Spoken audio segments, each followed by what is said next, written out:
Okay, so I'm not really sure how I'm going to be doing this. As you can see, there's not all the bells and whistles behind me. Obviously, what keeps most of us up at night is just overthinking and regret, and for many of us, depression. I am a very depressed person, and I've kind of avoided that, and I've been avoiding it in my life. I am a very thankful and grateful person. I realize how blessed I am, how lucky I am, how great I have it. I know all that. I believe all that.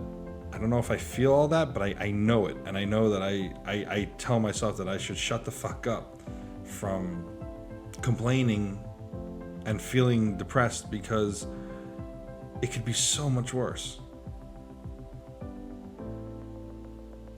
But then if I think about it objectively, if this were a friend of mine saying the same thing, or even a stranger, I'd say fuck that, because you can know those things, and that's great, and that's going to help you on the road to recovery, so to speak, or towards balancing this depression in your life. You have to pay proper attention and give proper credence to these feelings that you still have, that hurt you and that weigh you down. And I have been so debilitated by it, and I put on this face of this trying to march through it, doing this podcast during quarantine and whatnot, but I haven't done nearly enough with it as I should. I haven't done nearly enough writing. The writing I'm doing is it's a struggle to pull that out of me, and I've been writing my whole life. I sit here and I zone out. I try to be the clown, be the comedian, make jokes, distract myself with pop culture and what's going on in the world and whatnot, and present like I'm okay. And so I don't talk to many people about my depression, or I just don't. It's easier to be there for others who are feeling this way than it is for me to be there for myself feeling this way. But I can't keep going on like this. And I opened up a little bit to my friend Nicole, who was in the Let's Talk About Real Sex episode a few weeks back on the podcast. She's like,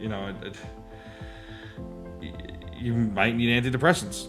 A lot of people I know who are against it found that they were necessary in their journey towards living with depression and reconciling it and getting better, and maybe it's time for that with me. So Nicole, being the great friend that she is, she recommended you should talk to a psychiatrist. So what I'm going to do is, over however long this takes, different installments, is find a psychiatrist, talk to this person, see if they believe that antidepressants are right for me, and see the effect that they have on me, and if it helps, while also delving to other and talking about, and my microphone is slowly moving away from me, talking about and addressing the issues that have caused this depression. I know I'm not alone. 2020 has been like no other year, and a journey for people that while we may not understand what our brothers and sisters of all backgrounds are going through, maybe we can't sympathize, but we can empathize. If you open yourself up to it this year, and it's from the personal level all the way up to the global level, that this year has taken its toll, and maybe someone out there sees this journey and get something out of it, whether it's I don't need antidepressants, whether it is I do need it, or not just myself, but meaning the viewer. What's right for the individual. Maybe this journey, chronicling this, will help someone, and we'll see where it goes.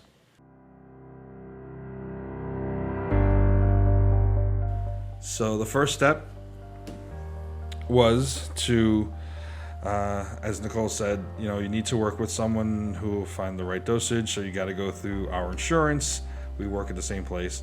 And when you get that right dosage, you meet like once a month. So first step first, deal with my insurance, which is the Blue Cross, the Blue Shield. So what I'm going to do right now is go online and look for the Blue Cross and the Blue Shield. I was thinking about doing picture-in-picture here, but I'm actually not sure that I should. Maybe I will do this. Maybe I will. There we go.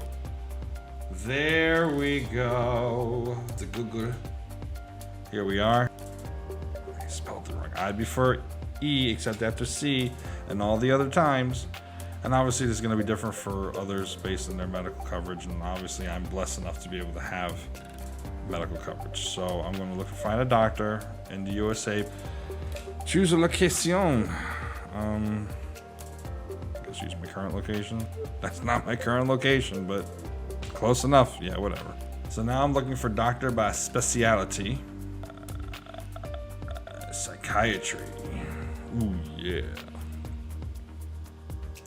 Oh, there's a few by me. Look at that. Accepting new patients. Yep, that's a big one. Am I blocking that with my window? In the window. Area of behavior. Let's see. Whoa. Why am I... Let's do 5 miles, because... Sorry, we couldn't find anyone, because South Brooklyn's a fucking void of anything. Come on, I gotta go to Jersey for this shit. Well, the hope is that I can do virtual sessions. That's the hope. So we have all these different people. Now, personally, I prefer to speak to a woman. There's just, I don't know. I like women doctors better than male doctors most of the time. Even though, as of late, my surgeon, the doctor gave me epidurals when I had right before my spinal surgery. Obviously, like I said, my surgeon, they were all men, but I don't know. I just prefer women. Oh, women. I didn't know there is a section for women. See, and this is where things go wrong when you're trying to find a doctor, because you have to be, God, I'm so washed out right now because of the screen. You have to be like within plan and all that stuff. Maybe I'll just get rid of depression and just focus on the overall. See, here we go. Now we're looking at people in the shitty.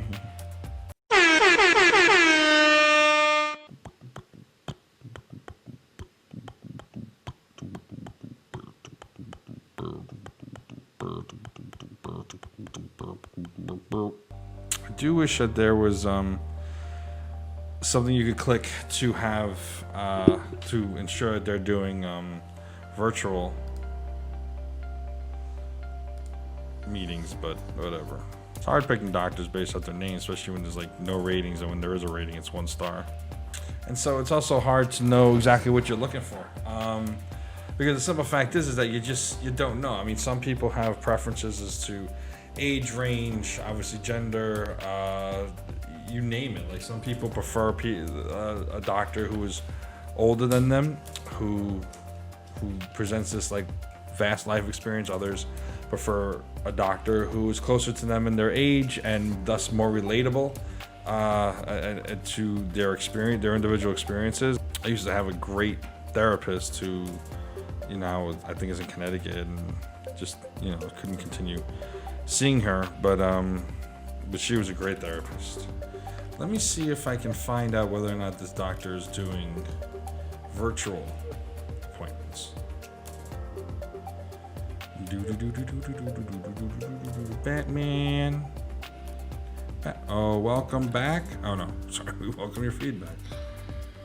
Oops. Oopsie. Oops. WebMD. See, this is where I just feel like you run into so many obstacles trying to find a doctor that do not make it easy at all. Okay, let's try this. Got him in Casanovas. I am going to tomorrow. I'm going to give them a call and see if I can't set up a appointment. On my journey towards fixing my head. And if you're asking why I'm in the same shirt, bitch, it's COVID. Last time, probably a cut ago, like 5 seconds ago, I had found psychiatrist, give it a shot to see if she has any availability for me coming up. So today, I am going to call. So what I'm going to do is take my headphones off so I can actually hear. Okay, I'm calling.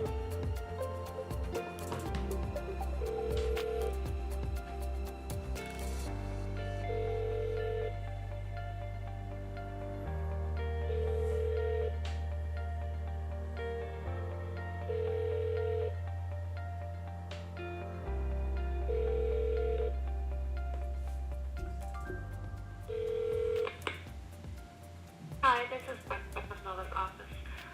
If you are calling to schedule a new appointment, unfortunately we are not taking new patients at this time. Denied. Otherwise, Back to square one. Okay, this one gets a lot of 5 stars. All right, I'm gonna try this one. Pipio. Pipiope. Let me stop being silly and start calling.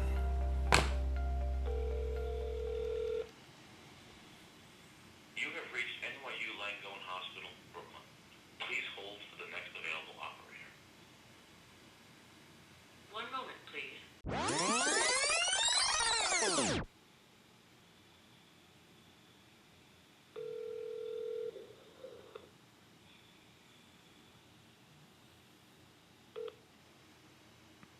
At the tone, please record your message. When you finish recording, you may hang up or press 1 for more options. Hello, Dr. Rose. My name is Shane Benoit. I am reaching out today because on my Blue Cross Blue Shield site it said that you are accepting new patients. I'm looking to start seeing a psychiatrist, and your name came up, and it seemed like a good fit for where I live and your rating. So I was just hoping to see if I could book an appointment. I appreciate any call back. Even if you aren't accepting new patients, that'd be great. Thank you so much, and I hope to speak to you soon. Have a great day. Bye-bye.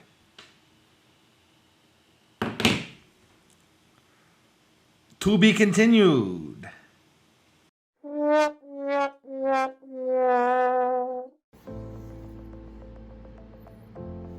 Aw, I mean, it wouldn't be a Keep Me Up podcast episode without Hannah and I, would it? So obviously, oh, baby girl, she just left me. So obviously it's been a number of weeks since I reached out to a specific psychiatrist. Never heard anything back. Since it was right for Labor Day, I was a little hopeful that maybe the doctor and her staff were on vacation, maybe the week before and after, and that they needed a little buffer time to catch up, but womp womp, never heard back. But not gonna be deterred. Nicole followed up with me. She asked if I had utilized, or if she had given me a site called psychologytoday.com, which she hadn't, and I haven't yet, but I'm going to be utilizing that starting tomorrow. So stay tuned for that in part 2 to help in my search to find someone to talk to. While there's been some episodes, specifically last night, that really kind of challenged me, yeah, we're all doing the best we can and we plow forward. And I hope that you are too if you're developing or battling any depression or developing depression or wherever you're at in your journey. And maybe hopefully this step-by-step vlog will help you in some way, or maybe you can pass it on to someone who it might. Try not to be too deterred. It's a process, it takes time. It can be frustrating and disappointing, and there's a lot of roadblocks, a lot of dead ends sometimes, but try to turn around and find a new path and just do your best. So yeah, hope this helped, and stay tuned for part 2 in a few weeks, maybe, give or take, however long it takes for us to progress. And thank God I'm getting a haircut tomorrow. Anyway, thank you for watching. I appreciate it with all my heart. Be good to each other and go to sleep.